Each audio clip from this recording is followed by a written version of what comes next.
You want to transform your recording process into an enjoyable, clear journey with great results in the end. But there are so many obstacles, so many steps to take, and you don't know what can be improved and how to improve it. I've been creating videos for over a decade and I've produced hundreds of them. Now, for inspiration, I will share my full production process with you. I create my videos in 3 big steps: pre-production, production, and post-production, and you will discover all the details. I created a video on this topic a while ago, but I update my process all the time and I received a massive number of questions about different situations. This video will cover more detailed scenarios and possible variations. Keep in mind that there is no perfect workflow and you can adjust everything according to your preferences and necessities. I share my process with you for inspiration, but you can transform it into something that fits your needs like a perfect glove. Everything starts with the pre-production stage and an idea. Where do I get my ideas? I have 3 main sources. Number 1, inspired by the audience.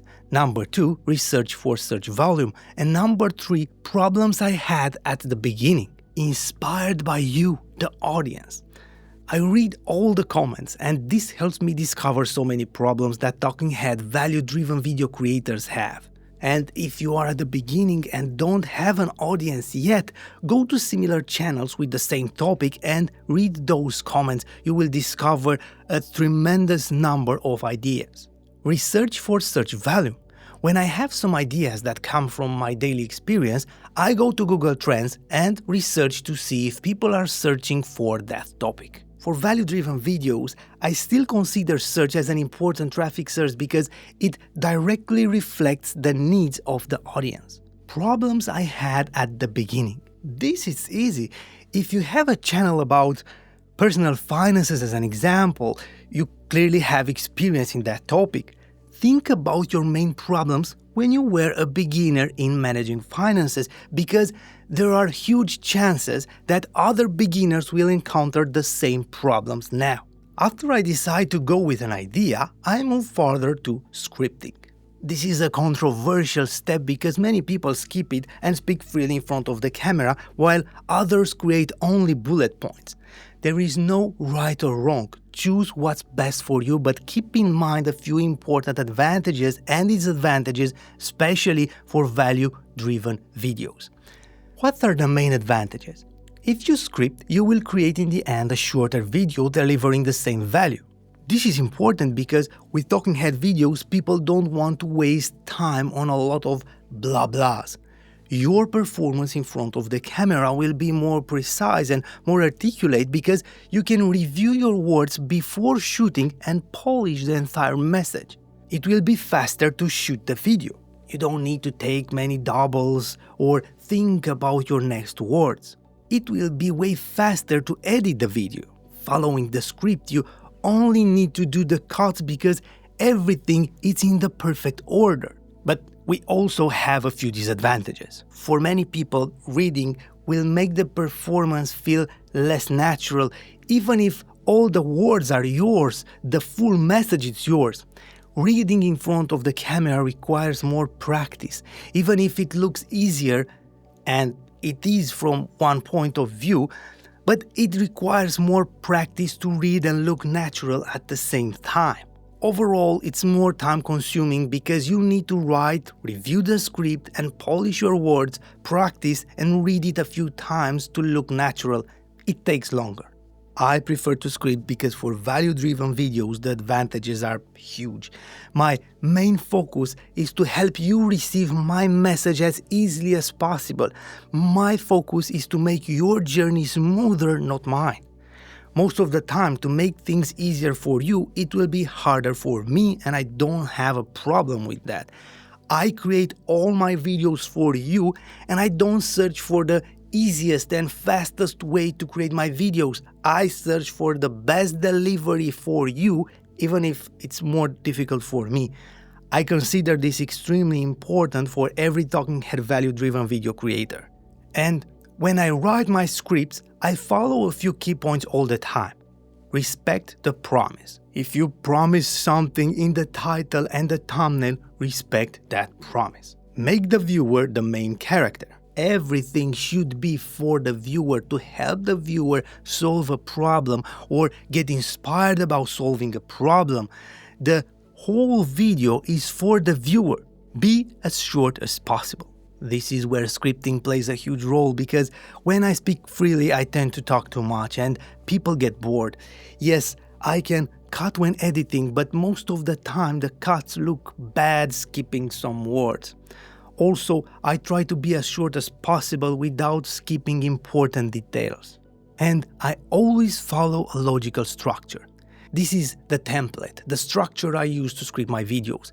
I create a short hook, I set up things proving my experience and explaining the structure of the information I am about to deliver, and I try to split the whole information into 3 main parts because our minds love this pattern of 3 steps and it's easier to remember everything. Sometimes, if necessary, I can add a bonus step.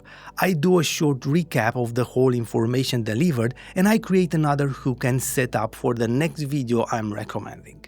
I don't use AI to create my videos because I want to share my raw experience with you using my words with all the natural mistakes. Again, this is my method. You can adjust everything as you like, but don't ignore the viewer.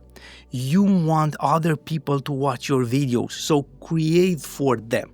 I have a dedicated video with all the details about how I script my videos, and I will add a link in the description to watch it after this one. Also, I have dedicated videos about almost all the steps you are about to see, so check the description after you watch this video because I will add a massive number of useful tutorials.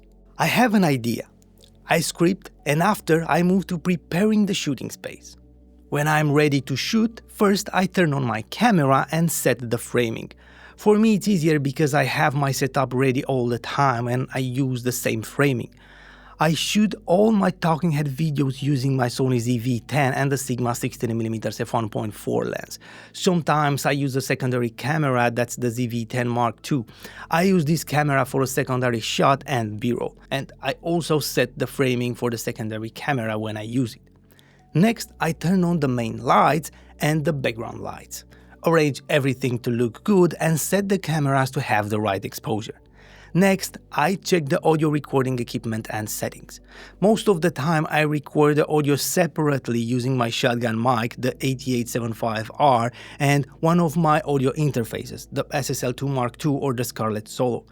I record the audio straight in DaVinci Resolve where I will also edit the video. You will see the whole process immediately. Sometimes I record the audio in camera using a wireless lav mic. I'm not the biggest fan, but sometimes I do it. Other times I record using an external recorder. I test and try many variations. There is no right or wrong, but again, I concentrate on delivering the best for the viewer, and recording separately using a professional mic and a professional audio interface delivers the best results. And after I prepare everything, I have one more step before shooting. I prepare the script for my teleprompter. I use Elgato prompter. I copy the text in the Elgato camera hub and I adjust the length of the line to be no wider than the lens so I can look into the lens the whole time. I also set the right speed, which is different from one script to another, so I control the prompter using my Stream Deck. I read the script out loud 2 times to get used to this pagination and also adjust the speed. After all this preparation, it's time to move to the actual production and shoot the video. I press record and shoot the video. I record internally on the SD cards, downloading the footage after and sync everything in post. It takes no more than a few minutes with all the transfers. Some creators like to record in OBS. That's an option. I do it sometimes, but the best quality is obtained by recording on the SD cards. In OBS sometimes I see artifacts and dropped frames. But if you like this method, that's perfectly fine. Also, many creators prefer to use a switcher and live change the angles recording in OBS to avoid editing. If you like that, that's also okay. I don't like it because if I want to change something after, I can't. I prefer to have the ability to choose exactly when I want the camera 1 or 2 and to be able to change that if I need to. But that's a personal preference. Now, when I record a video, I pay attention to 2 main key points. Number 1, intonation and tone. I film a part, and if I don't like the tone that I had, I do it again. I'm not afraid to shoot until I like the tone. And the second point, I keep my attention to the naturalness of the speech. I try to be as natural as possible and create a connection with the viewer. If I feel I was distracted by something or lost that connection, I shoot again. I never say, it's okay, let it like this, I don't want to shoot again.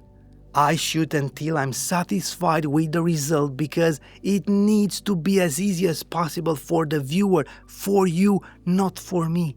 After I finish the recording and I'm happy with the result, I move to the A-roll cut stage. I download the footage, insert it into my timeline, sync it and cut the whole speech. I will decide after when I need the camera 1 or 2. Now I'm concentrated only on the speech. I do all the cuts and I review the whole video. I listen to it without any image because I want to be sure that the viewer will understand my full message even if it doesn't have any image. Of course, there will be small exceptions where I show something, but 90% of the message should be perfectly received even if the video is listened to without any image. When I have the whole speech ready and I like it, I move to the next step, the B-roll. I watch the whole video and analyze the A-roll for B-roll. I create a list with all the shots I need to take. B-roll is extremely important because it will help the viewer receive the message more easily. My main focus with the B-roll is to show what I'm talking about more and show me speaking as little as possible. If I talk about my microphone and the audio interface, I will show the mic and the audio interface, not me speaking about them. People are interested in the topic, not in seeing me talk, so I try to appear in the frame as little as possible. After I create the B-roll list, I start to shoot and add the shots to the timeline. It can be a shot like this, or an overhead shot, or a screen recording. I take the shots one by one and add them on top of my A-roll. This is the most time-consuming step, but I find it extremely important for the viewer. And when I finish with the B-roll, I let the camera rest and move to the post-production stage. Some aspects of the script can be represented by shooting a device or using a top-down shot, but some aspects are better represented by animations like this one you are seeing now. Of course, this is not mandatory, you can create easily a great video without any animation. But I use 2 methods to create animations. Number 1, most of them are created by using paid templates. As an example, I bought a pack from gregeditsvideo.com, I installed it in DaVinci and I have tutorials for everything. I can easily create an animated line, for example. I add it to the timeline, I choose the color, the arrowhead, the starting point, the ending point, the style, and I can even add an animation. It's extremely easy to create animations with great packs. This video is not sponsored, I bought everything with my own money. You can find many elements and packs for different animations. I like this pack because you also have step-by-step tutorials for everything. And method number 2, when I have something simpler to show, I use a keynote presentation, or you can use PowerPoint. I create slides, animations, and I record the screen of my computer and add it on top of my videos when I edit and chop it as I want to have the perfect timing with the speech. Animations take time and a lot of work. For some creators, it's worth, for others, it's too much. It is a matter of how much you want to work, learn, and invest. After I finish the animations, I move to color correct and grade my recorded videos. At this step, I keep things as simple as possible. I only correct the exposure and the contrast and adjust the reds on my skin tones a little. This is possible because I shoot as clean as I can, having the right exposure for the recording itself. I don't use any picture profile like S-Logs or others. Everything is standard. For my main shot where I speak in front of the camera, the footage is 8-bit, shot with my ZV-10 Mark I, and for the B-roll I shoot 10-bit only because the Mark II can do it. this is not mandatory, I can shoot 8-bit easily. I've linked a dedicated video on how I color grade my videos so you can see everything step by step. And after the color correction, when I have everything visually finished, I move to the audio processing. Here I use a new method. I process the audio in the easiest way possible with the help of AI. I export the full track with my voice as a WAV file, upload it to auphonic.com and let the AI do the job for me. I replace the track with my voice by adding the processed file and muting the old one. After this step, I can add some background music and adjust the volume to only have a nice background and find the right balance between the voice and the music. If it's necessary, I can add some sound effects like a mouse click or other sounds. Most of the time, I download sound effects and music from Envato Elements. And the next step is to render the final video. I go to the export page, mark the start of the video and the end of it, and keep things as simple as possible. I export MP4, H.264, I use timeline resolution and timeline frame rate. At the quality tab, I use the bitrate at 50,000, I check multipass encode, and at data levels I check full. Now I have the final video to upload to YouTube. Start with the right idea. Script your videos to be more articulate, record the A-roll, the B-roll, and add some animations if you can. Adjust the colors, process the audio, export the video, and share your knowledge with as many people as you can. And don't forget, the full process can be adjusted for your specific needs and preferences. Don't forget about all the dedicated videos in the description, but you can have the best production process ever for nothing if you don't take care of your shooting space using the best tips and methods to record. And for this, I will give you a dedicated video where I share with you how to transform any boring room into a professional shooting space easily. Find the right spot for your camera, the right background, the right position of the lights, everything you need to record professional grade talking head videos at home.